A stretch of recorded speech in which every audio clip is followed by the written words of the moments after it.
করাটা খুবই সহজ। সেই টেকনিকটাই আপনাদের এখন শিখিয়ে দিচ্ছি। প্রথমে আপনারা যাবেন গুগল প্লে স্টোরে গিয়ে 311 VPN এই অ্যাপটা নামাবেন।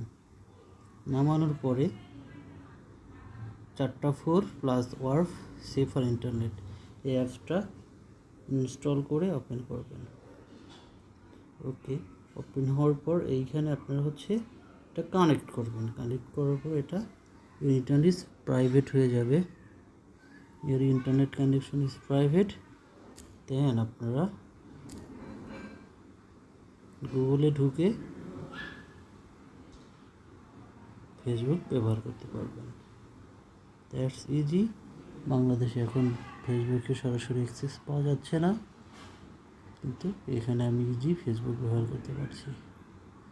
Thank you for watching my video.